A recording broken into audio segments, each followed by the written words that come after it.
Welcome back to another deep dive. Don't forget to hit that like button and subscribe to the channel if you're enjoying these. Oh, and also that little bell icon so you don't miss our latest episodes. Today we are going to be talking about the Rowlatt Act and Satyagraha. Now this is super important for anyone who is interested in India's fight for freedom. Yeah. And especially those who are preparing for the UPSC exam. Right. Because this is a key chapter in GS1. Modern Indian history. Modern Indian history. But even if you are not facing the UPSC, trust me, this story is a must-know for understanding India's journey. Absolutely. To independence and the power of peaceful resistance. Yes. And to help us navigate this really important era, we have an expert who knows this period like the back of their hand.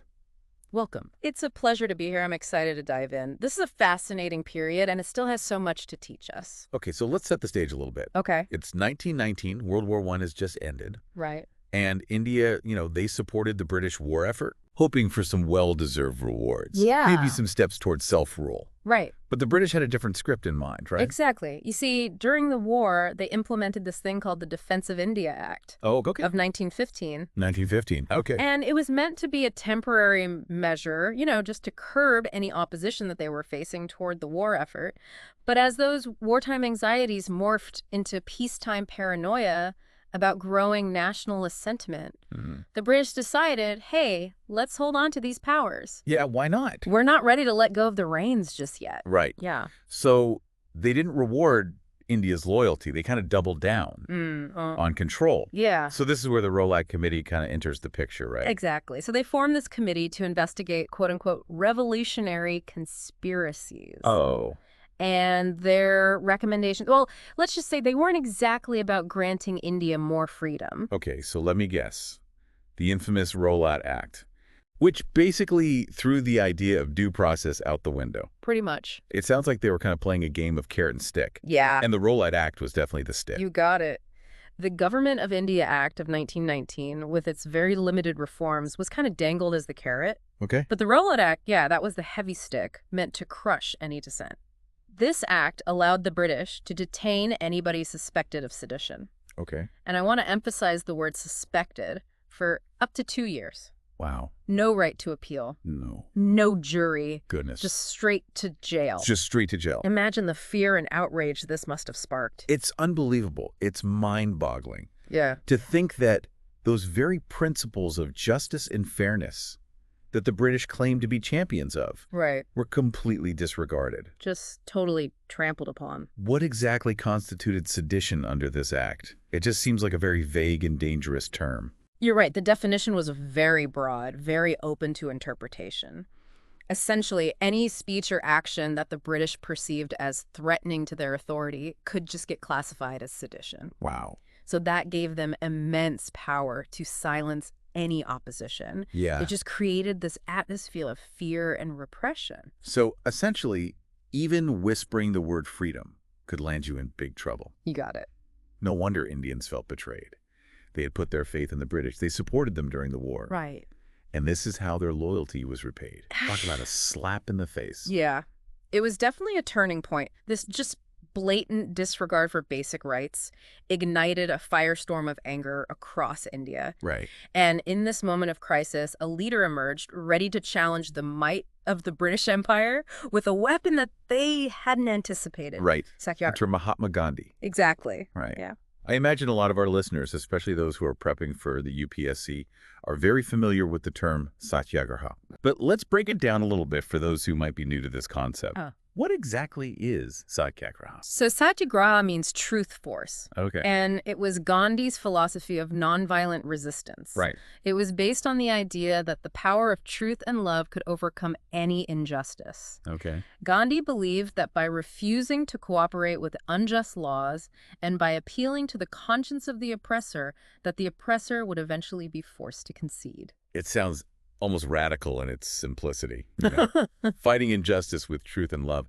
But did Gandhi have any prior experience with this philosophy? He did. Okay. He had successfully employed Satyagraha in South Africa during his fight against racial discrimination. Okay.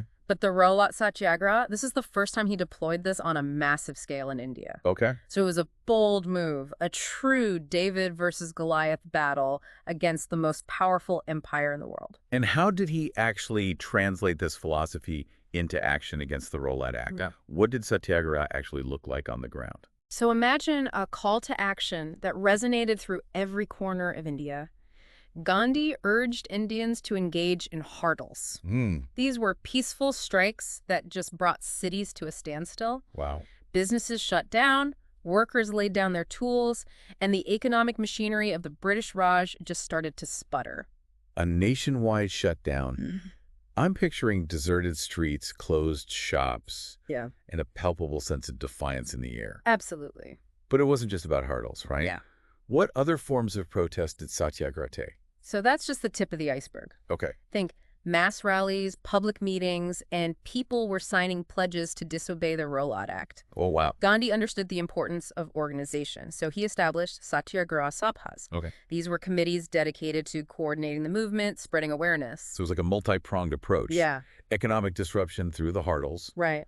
public demonstrations of dissent, Yeah. and then a strong organizational structure to keep that momentum going. Yeah. It sounds incredibly well coordinated for a movement that spans such a vast and diverse country. It was. Gandhi truly had a knack for mobilizing people. He did. But this was just the beginning, wasn't it? Yeah. The story of the Rowlatt Satyagraha kind of takes a dark turn, and I think it's time we maybe delve into that next. Oh, okay. Sounds good. Yeah, you're absolutely right. The Rowlatt Satyagraha, while rooted in nonviolence, it wasn't without its challenges.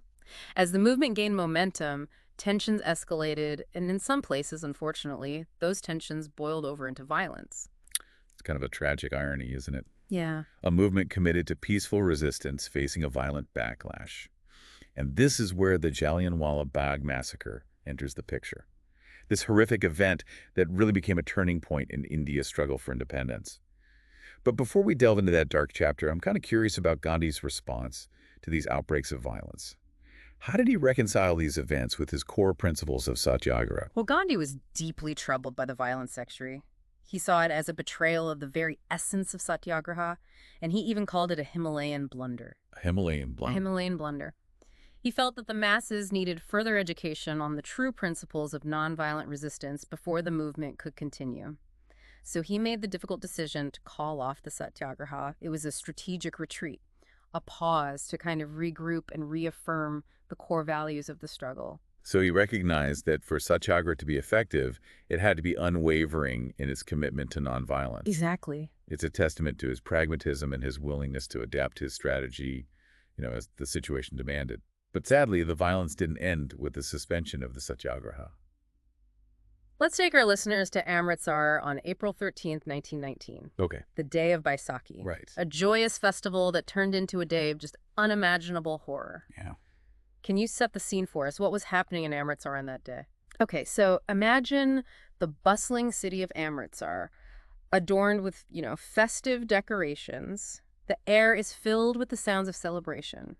People from the surrounding villages, they'd flock to the city to partake in the festivities. It was supposed to be a day of joy, but a storm was brewing beneath the surface. And this storm had been brewing for a while, right? Yeah. Weren't there already tensions simmering in Amritsar even before Baisakhi? Absolutely. So earlier that month, two prominent local leaders, Dr. Saifuddin Kichlu and Dr. Satyapal, they had been arrested under the Rowlatt Act, sparking protests and demonstrations in Amritsar. The British response, well, let's just say they weren't in a very conciliatory mood. Right. On April 10th, British troops actually fired upon a peaceful procession, further inflaming tensions. The city was on edge.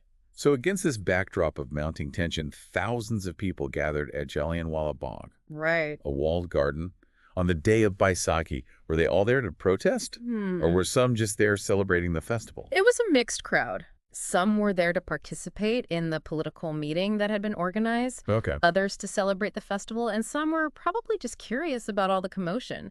What they didn't know was that Brigadier General Reginald Dyer, the military commander in charge of Amritsar, had banned all public gatherings. Well.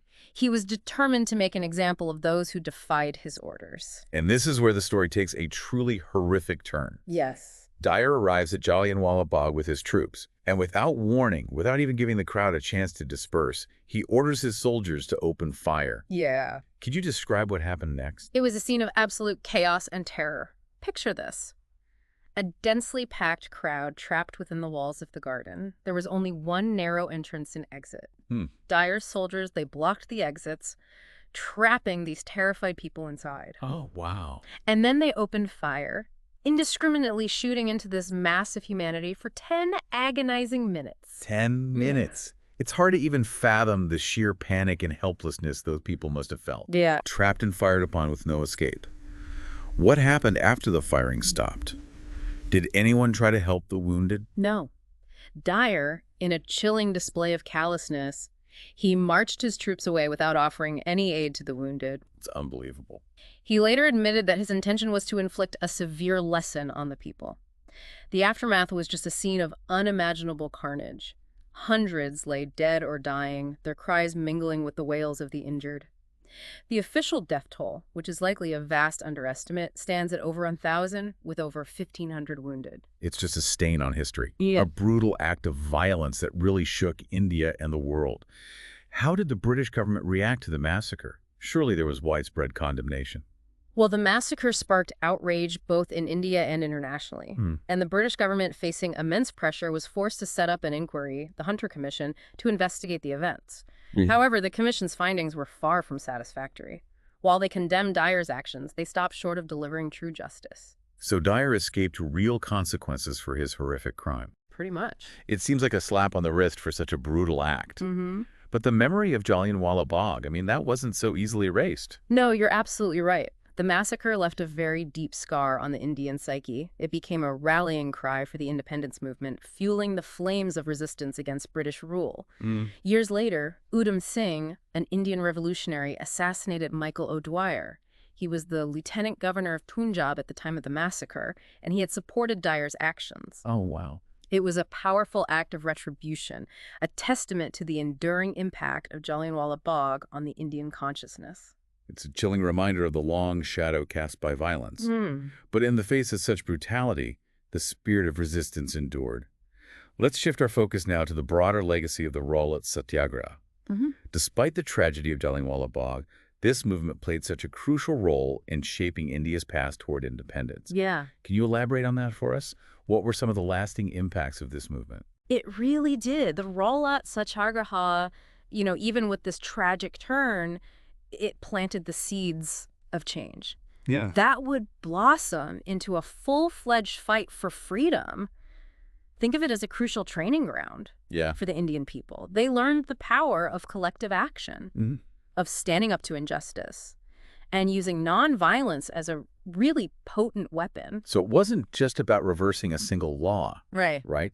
It was about awakening this national consciousness. Exactly. This realization that British rule wasn't invincible. Yeah, and it really exposed the true nature of the British Raj. That the mask of benevolence kind of slipped. Yeah. Revealing that iron fist beneath. And this disillusionment, it really fueled the desire for self-rule like never before. You can't forget about the practical victories, though. Right? Didn't the relentless protests and the international pressure, didn't that eventually force the British to repeal the Rowlatt Act? They did, yeah, in 1922. It may have taken a few years.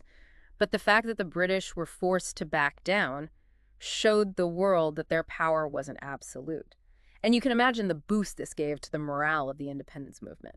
Speaking of boost, this whole movement really solidified Mahatma Gandhi's position as a leader. Absolutely. He emerged as the voice of the Indian people, a symbol of hope and resistance. His unwavering commitment to nonviolence, his ability to unite people across religious and social divides. His strategic brilliance made him a force to be reckoned with. Okay, UPSC aspirants take note. This is key. The Rowlatt Satyagraha isn't just a historical event. It's like a case study in effective leadership and mobilization. Couldn't have said it better myself. Oh. And you know what? It fundamentally changed the nature of the freedom struggle. It shifted the focus towards mass movements and non-cooperation as a really viable tool to challenge British rule. You could say that the Rowlatt Satyagraha was a precursor to Gandhi's non-cooperation movement, which he launched just a year later. So we see these ripples kind of spreading outward. It's like that saying, the flap of a butterfly's wings. Right. This seemingly small act, the Rowlatt Act, triggered this chain of events that ultimately helped dismantle an empire. Yeah, that's the beauty of history.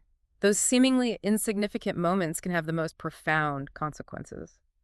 And the lessons of the Rowlatt Satyagraha, I mean, they resonate far beyond the borders of India. They hold such profound implications for anyone striving for social justice and positive change, no matter where they are in the world. It's a powerful reminder that the fight for freedom isn't just about political power, it's about fundamental human rights and values. Mm. It's about reclaiming dignity, asserting self-respect, and challenging unjust systems. And those themes are as relevant today as they were a century ago. Yeah. Look around the world. People are still fighting for their rights, for equality, for justice. The spirit of the Rowlatt Satyagraha, it lives on in these struggles. We've covered a lot of ground today, from that oppressive Rowlatt Act to that inspiring Satyagraha movement and that just heart-wrenching Jallianwala Bagh massacre. Yeah. It's a complex story of courage, resilience, and that unwavering pursuit of justice.